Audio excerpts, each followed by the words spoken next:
할렐루야! 하루를 여는 말씀 묵상. 오늘 우리에게 주시는 하나님의 말씀은 사사기 21장 16절에서 21절 말씀입니다. 참된 평안이라는 제목으로 말씀을 나눕니다. 오늘로 사사기의 마지막 장을 마치게 됩니다. 17장, 18장이 사사기 부록 1, 또 19장, 21장이 사사기 부록 2의 구성으로 두 번째 부록을 종결하며 사사기 전체를 마무리합니다. 두 번째 부록도 역시 시간적 배열의 구성보다는 부록 1과 함께 문맥적으로 또 어휘적으로 연관성을 띠면서 가나안화되어지는 그 연속적인 주제를 암시합니다. 사사기 마지막 장을 읽으며 독특한 특징을 다시 한번 발견합니다. 그때에 이스라엘에 왕이 없으므로 사람이 각기 자기의 소견에 오른 대로 행하였더라. 이 표현이 다시 등장하며 사사기의 마지막 절을 채우고 있습니다. 실제로 21장에서는 이스라엘의 왕 하나님께서 아무런 응답도 하지 않는 것을 발견합니다. 결국 21장은 완전히 이스라엘 백성의 소견대로 행한 기록입니다.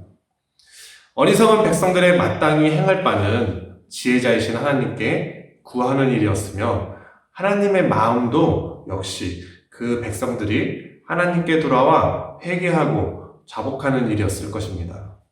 사사기 부록 2의 주요 인물인 레위, 오늘 말씀의 후미에 등장하는 회중의 장로는 이스라엘을 대표하는 지도자들에 해당합니다. 이런 지도자들조차도 자신의 소견에 옳은 대로 행하는 모습은 얼마나 하나님을 신뢰하고 하나님께 의뢰하지 않았는가를 비춰줍니다. 21장 그리고 사사기의 마지막은 오늘날 그리고 우리의 윤리적 관점에서 이해하기는 어렵지만 당시의 문화나 율법적인 관점에서는 문제가 없을 수 있으며 또 베냐민 지파를 다시 회복해 하며 평화로운 결말로 마무리되는 듯 합니다. 그러나 이 평화는 윤리적으로 또 도덕적으로 그릇되며 또 무엇보다 하나님의 뜻을 거스르는 위장된 거짓된 평화임을 폭로하고 있습니다. 우리가 참된 평화를 누림은 오직 하나님과 함께임을 잊어서는 안 됩니다. 오늘 우리 하루도 하나님의 참된 평안을 구하고 누리는 지혜 있는 청함의 가족들 되시기를 축복합니다. 하나님의 백성 가운데에는 하나님이 싫어하시는 악이 있을 수 없습니다. 한 레위 사람의 첩이 이 악행을 당하고 그로 인해 시신이 훼손되어 각 지파의 공분을 사고 한 나라, 한 백성이었던 이스라엘이 이스라엘과 베냐민 지파라는 구도로 갈등을 겪게 됩니다. 그리고 이 갈등은 거룩한 백성들에게는 있을 수 없는 일이 악의 축으로 그려지고 그 악을 제거하는 헤렘 사상에 대해 한 지파를 지워버리는 전쟁으로 일어나게 되었습니다. 아까의 전쟁, 뭔가 매우 옳은 듯한 모습이지만 매우 풍자적으로 이스라엘의 민낯을 고발당하고 있습니다.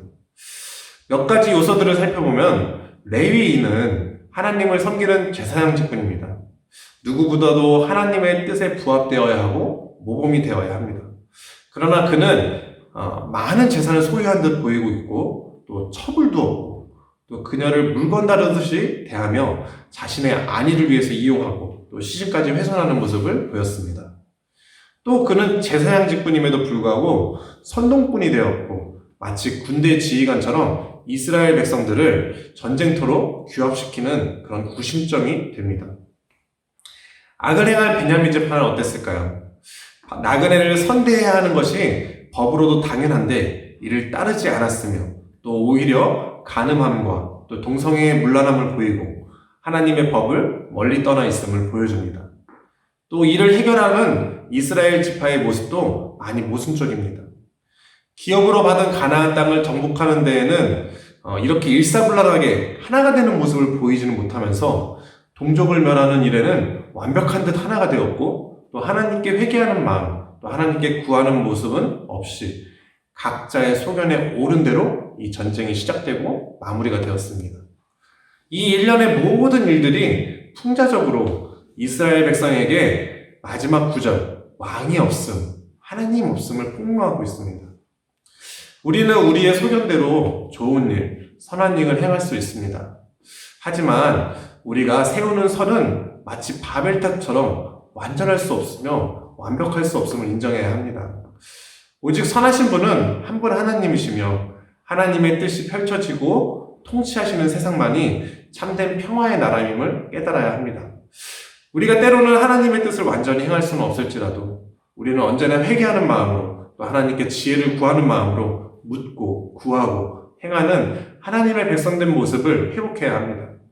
우리가 행한 일은 우리가 책임을 져야 하지만 하나님이 명하시고 또 하나님이 행하라 하신 일은 하나님이 인도하시고 하나님이 책임지시며 하나님이 싸매어 주십니다. 하나님의 섭리 가운데 참된 평안을 누리시기를 축복합니다. 동족 상잔의 비극을 경험한 이스라엘은 베델에 모여서 통곡하며 옵니다. 그리고 하나님께 호소하죠. 이르되 이스라엘의 하나님 여호와여, 어찌하여 이스라엘에 이런 일이 생겨서 오늘 이스라엘 중에 한 지파가 없어지게 하시나이까 하더니, 이 표현은 마치 질문형처럼 뜻을 구하는 것처럼 보이지만 영적인 회개의 마음이 없으며 또 하나님께 항의하는 모습으로 보여집니다. 하나님께 책임이 있다라는 그런 의미죠.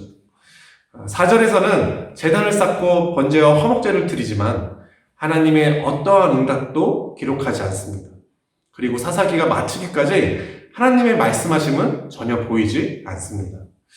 이스라엘 백성들은 전쟁을 마치고도 이방인들과 혼인하지 말라 하는 법을 동족인 베냐민에게 적용시키고 또 전쟁에 참여하지 않은 야베스 길라 주민을 헬림 사상으로서 학살하면서 또 베냐민 지파의 문제를 해결하기 위해 처녀를 구함에 있어서도 어떠한 윤리적이나 도덕적인 모습은 찾아볼 수가 없습니다. 회중의 장로들은 어땠을까요?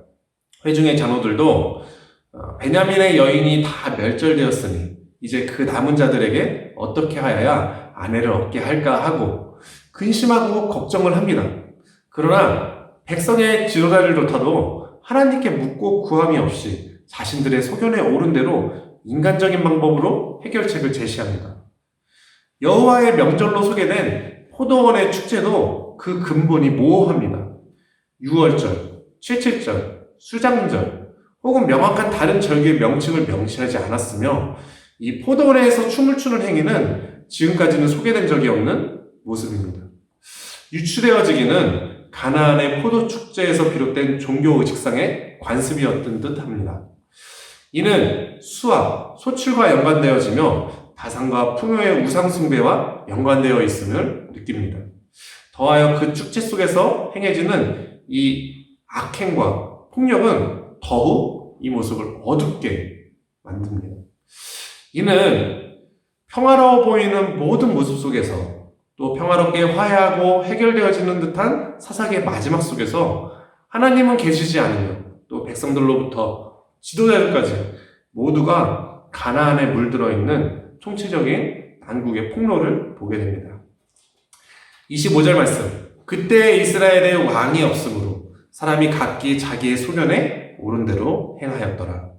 이 마지막 구절은 사사기에 대한 폭로를 담고 있으며 이제 왕정기를 맞이하며 이스라엘의 참된 왕에 대한 기대와 소망을 담고 있습니다. 사사기를 마무리하며 다시 한번 우리도 우리의 참된 왕은 하나님이심을 깨닫고 소망합니다. 참된 왕만이 이러한 위법을 응징하고 또 끝없는 분쟁을 다스리며 희망과 소망이 되십니다. 우리에게는 한 분, 한 길이신 예수 그리스도가 계십니다. 하나님이 우리에게 빛으로 보내주신 만왕의 왕 그리스도, 주님만이 우리의 왕 되십니다. 이 하루도 빛 가운데 거하며 주 안에서 참된 평안을 누리시기를 바랍니다. 마태복음 6장 31절에 34절은 이렇게 말합니다. 그러므로 염려하여 이르기를 무엇을 먹을까, 무엇을 마실까, 무엇을 입을까 하지 말라. 이는 다 이방인들이 구하는 것이라. 너희 하늘 아버지께서 이 모든 것이 너희에게 있어야 할 줄을 아시느니라. 그런즉 너희는 먼저 그의 나라와 그의 의를 구하라.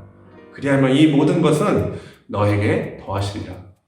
그러므로 내일 일을 위하여 염려하지 말라. 내일 일은 내일이 염려할 것이요 한날의 괴로움은 그날로 족하니라. 어려운 일 당함으로 염려와 두려움 또 괴로움에 계시지는 않으신가요? 말씀은 분명 염려하지 말라 말씀하셨습니다. 우리는 무엇을 행할까 보다 먼저는 하나님의 나라와 의를 구하는 것입니다. 하나님의 뜻을 묻고 구하는 참된 지혜자, 평안을 누리는 자 되시기를 축복합니다. 아멘.